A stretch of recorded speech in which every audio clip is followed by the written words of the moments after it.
So it's barely been about 20 minutes as of the time I'm recording this, and Pokemon Omega Ruby and Alpha Sapphire have already made the rounds on Facebook. Pokemon fans are going crazy because, alright, finally, Hoenn confirmed, Gen 3 Remakes confirmed. And that's fine if you're excited. I'm really happy that we're going to be able to see Hoenn in a new light. But I feel as though everyone was obviously clamoring for these remakes. While personally, I didn't really care. And these are my thoughts on Omega Ruby and Alpha Sapphire finally being confirmed. Now, like I just said, I never really cared if there was going to be a Hoenn remake. All these fans I would see on message boards and Facebook comment boards saying, "Oh man, don't tease us with these false promises of a Gen 3 remake." And here's the thing. I can understand the expectation that there would be Gen 3 remakes because of Fire Red and Leaf Green back in 2004 here in the States, and Heart Gold and Soul Silver in 2010 here in the States. And those were a generation apart. Fire Red and Leaf Green were Gen 3, Heart Gold Soul Silver were Gen 4, and people were expecting Hoenn for Gen 5. And when they didn't get that, they were sad, and people have been clamoring for it even more. But here's the thing. These Hoenn remakes, Omega Ruby and Alpha Sapphire, are completely unnecessary. Now, you might already be thinking, oh, how can you say that? Of course they're necessary. They're remakes, and, we need to introduce it to the younger kids that are getting into Pokemon. And I see that side of the argument, and that is fantastic that you're thinking that way, because a lot of younger Pokemon fans have no idea about the previous generations. Like, apparently a lot of kids don't know what a Charizard is, and while I feel as though Charizard's an overrated Pokemon, it's also an iconic Pokemon, but that's just one example. Now, a lot of people say, oh, well, they remade the first two generations, they had to remake the third generation, then they're going to remake the fourth generation, but here's the thing. Did you ever stop and think about why Fire Red and Leaf Green came to be in the first place? Let's go back in time. Gen 3 reworked the infrastructure of Pokemon. Like, the creatures themselves. They completely revamped the IV system, the EV system, and they added in natures. I'm pretty sure there are some other things in there I honestly cannot remember right now for the life of me, but those are the three big things. These, along with some other issues, again, I don't exactly know, but those are the three big ones, as far as I can tell, were the main reason that Gen 2 was not compatible with Gen 3. You couldn't transfer Pokemon from Gold, Silver, or Crystal to Ruby or Sapphire. So as a result, you couldn't get a complete Pokédex, and the answer to this that Nintendo had was, okay, we'll bring out Pokemon Colosseum for the GameCube so that you can get a lot of Pokemon that way. And you know what? You could get a decent amount of Johto and Kanto Pokemon, from what I know. I mean, I have Colosseum on my shelf right now. I haven't really played it. I got it about 2 weeks ago. And they realized still that it wasn't sufficient, obviously. Going through Pokemon Colosseum online, I realized there really wasn't much. And, you're probably going to say, oh, you can't really talk about what you don't know, but, the internet's there for a reason. I'm utilizing it for information.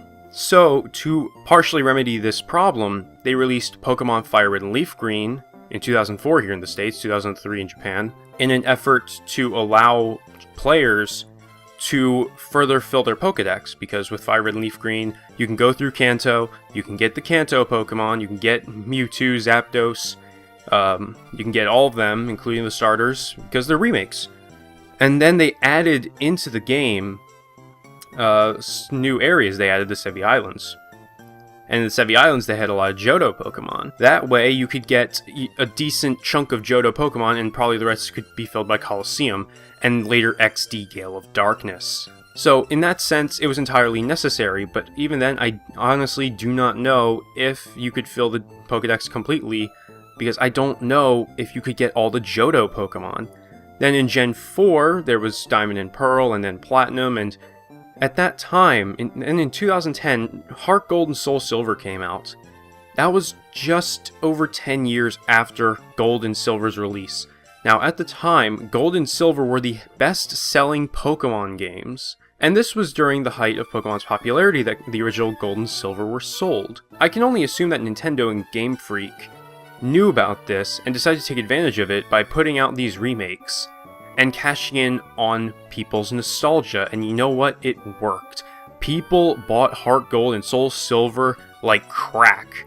Well, obviously you were only going to buy one copy of each game at most, unless you were buying copies for a friend, but you know what? People ate it up. I ate it up. I still think that Heart Gold may be my all-time favorite Pokemon game. X and Y are coming dangerously close, but I really do love Heart Gold. It does so many things right. Just as well, it updates Johto. It updates the game. It doesn't feel dated. It feels new, but it still has that splash of nostalgia, that flavor text of, you've been here before, but it's slightly different. Just as well, you could still transfer your Pokemon from those games to Diamond, Pearl, and Platinum, because here's a shocker, not everyone had a GameCube and Pokemon Colosseum or XD Gale of Darkness along with a transfer cable to the Game Boy Advance for the GameCube. So a lot of people were left out to dry, including myself, simply because I didn't have a GameCube, I had a PlayStation 2, but that's just me personally.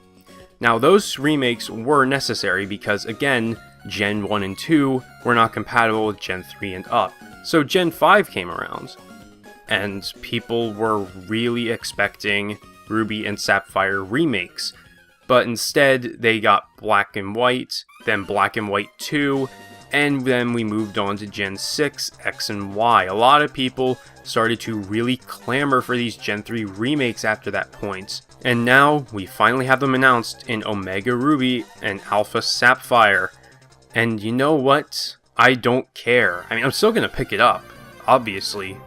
There's no reason why I wouldn't, but again, it all goes back to these remakes were unnecessary.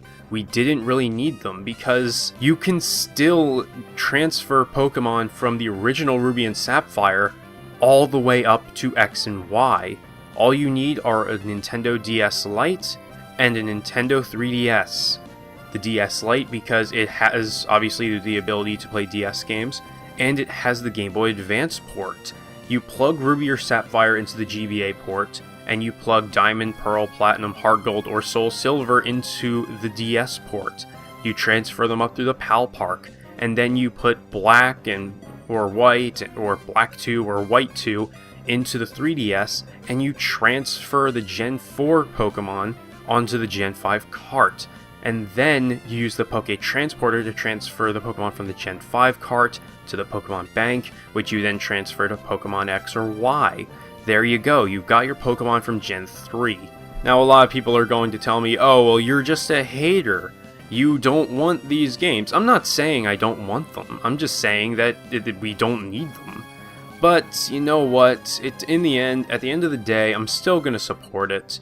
I'm going to probably love these games. I'm probably going to love going back to Hoenn, and you all are too. If you're someone like me who feels as though these remakes were completely unnecessary, please say something nice in the comments and bring up that matter. If you're going to be disrespectful in the comments, then actually I'm probably not going to remove your comment. That's just a dick move, and that's censorship, so I'm not gonna really do that. But I'm not saying to be a dick. All in all, what I really wanted to say is that these remakes, while entirely unnecessary, we honestly don't know too much about them at the end of the day. We got a teaser trailer with no gameplay that really just showed the box art and was made as a confirmation that these games are coming.